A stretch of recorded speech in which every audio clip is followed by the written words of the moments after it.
They have nothing. They've lost everything. People get desperate when they've lost everything. There's nothing they have to lose by killing you and taking your stuff. So when it comes to that, if it ever came to that in America, other places, you need to expect that. Human nature is a nasty thing under pressure, and the easiest way to do that is to make everyone strong. It shouldn't be the hoarder thing. I wish it were the let's share some elementary wealth like food, like water, like portable shelters, tents, where people have a place to be, they have something to drink, they have something to eat. Because that is when people start to get crazy. You take away their water, you take away their food, you take away their dignity, they will kill you. I don't blame them, actually. I understand it. I could understand it. I don't agree with it, but I understand it. Yeah. The head and the neck gains and loses large amounts of heat. I know it seems like we're going back and forth in and out of different areas, but there's so many tentacles, and in this matrix of preparation and self-reliance, there's a lot. Yeah. Well, we talked about the core of the body, which is the torso area, being very susceptible to heat loss and gain. That 98.6 degree or 37 degrees Celsius temperature internally, not the temperature of the skin, is the essence of life. That's, all the biochemical cellular stuff that goes on is temperature sensitive. Now, the neck is especially sensitive because it has the carotid arteries and the jugular veins. There are 4 major vessels about the size of your finger that are very close to the skin, and they don't have a lot of insulating fat to protect them from temperature extremes from the outdoors. So they can take on real cold weather through the skin, or they can take on real hot weather through the skin, and they directly affect the circulatory system because they are part of the circulatory system. So the neck is a great place to lose and gain heat in temperature extremes. And in the head, the brain needs the constant supply of glucose to function. If it doesn't get blood sugar, if it doesn't get oxygen, it doesn't last very long, 3 to 4 minutes, unless you're a young person in a cold water immersion, which people have come out, an hour without breathing with no brain damage. That's the exception to the rule, the mammalian dive reflex, which is the exception. So you have this appendage, the brain, which needs all this special attention, which doesn't have a lot of insulating fat unless you're a fathead, and I've met a few of those. And unless you have this major afro, there's not a lot of insulation on your head. And so it's very susceptible because of the need for glucose and oxygen for the brain to be lose or gain large amounts of heat. So technically, depending on whose book you read, the body can lose or gain up to 40 to 50% of its heat loss or gain via the head-neck area.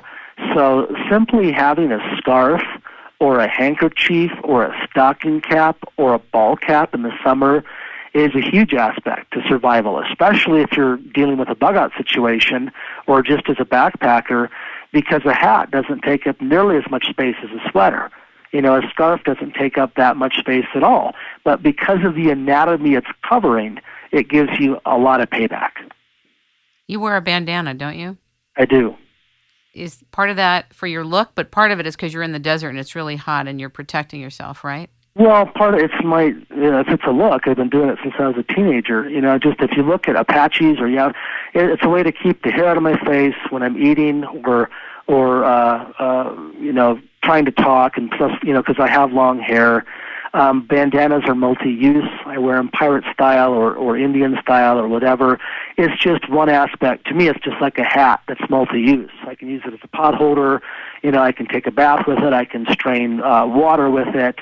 It's a filter. I can burn it and make char cloth and make fire. I can signal for rescue with it. I can carry stuff with it.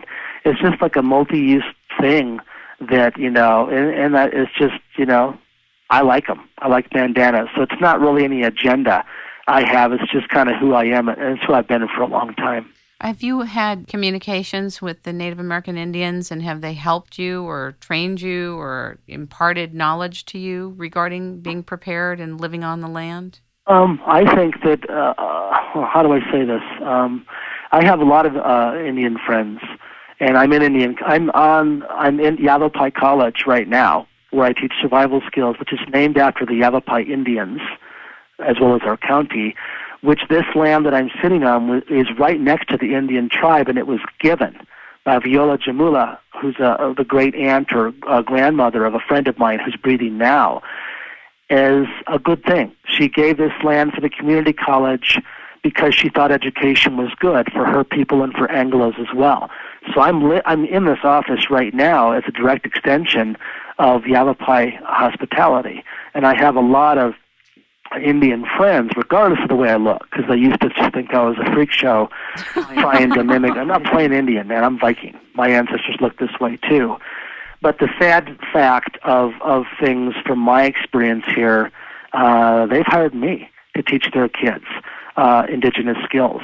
And now they're really getting into themselves. The last several years, they haven't used me at all. And they're working with other Pai tribes, have a Supai Walla Pai, to have Indian people teach their kids and each other native skills, which I think is very cool. But those are a lot of lost arts that are still being lost. And it's not any torch I'm holding up to, with native peoples to keep these skills alive. I simply teach them because I think they're cool and I think they're vital, and that they work when the chips are down as far as really extreme doing more with less. But I have had a lot of experience with native peoples. One thing interesting to note about teaching Indians, their skills, quote unquote, and they're my skills too, and they're your skills too. When I taught at a college here in town, I had them do a culture of origin project, my students, so that they wouldn't be plain Indian. And they found out if they were Danish or German or Spanish or whatever, that they made bows and arrows too 2,000 years ago, and they made fishnets too. Primitive skills are a worldwide, universal heritage. It's not just Indian stuff. We just happen to be in the North American continent where Indian tribes are. But when I do teach native peoples, what's amazing to me is damn they're quick. You just say something about a deadfall trap, for instance, and demonstrate it once, and they're already making traps that work. They're very, very quick. It's like they're so close in blood type to doing the real deal with their ancestry. It literally shows when you show them these skills, which is quite fascinating. Sounds almost like a cultural resonant program that's there to be started. You click it and it starts. Yeah. Let's talk about some difficult things for people to face in emergency situations. Let's talk about bathroom needs, some concrete things that people can and should think about if the grid goes down or there is a state of emergency and their conditions are not happening anymore the way they expected them to. Yeah. People, you're brave. So most people don't want to talk about pooping, but I always like to bring it up because I don't know anyone that doesn't do it. So we've got to talk about it because the embarrassment and not dealing with it will cause multifaceted problems. So let's talk about it. It's a heavy subject, so narrow it down with a question and we'll go from there.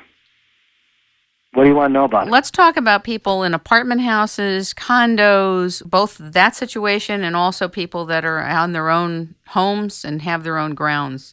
Okay. The grid goes down or the electricity is not working. Things are not working as they expect. They have to go to the bathroom. What are they going to do? Okay. Well, as far as that apartment, let's talk about Manhattan, okay, where you just don't go to the backyard of the apartment building. You're on the 80th floor or whatever. I would have something on hand, 5-gallon buckets with lids or something with lots of newspaper excess without it being a fire hazard and lots of garbage bags to deal with lots of poop. And what you can do, even if you can improvise the 5-gallon bucket into a toilet if you have to. They also make toilet seats that snap onto 5-gallon buckets. You need a place to do the do, is the bottom line. And you need to store the poop somewhere that's safe without chucking it out the window. Because if you want to have a roaring comeback of epidemic diseases, when the average adult produces about a half a pound of poop per day, wait till the grid goes down for even a day in Manhattan. And you're going to have a hardcore, really crappy situation, no pun intended. So we need to store that poop. And you need to store it probably in your apartment, as uncomfortable as that is. But if you have a bunch of newspaper that you can shred up, and you have a receptacle that you can sit on or whatever, even if it's your own toilet with no water, where you duct tape the bag into the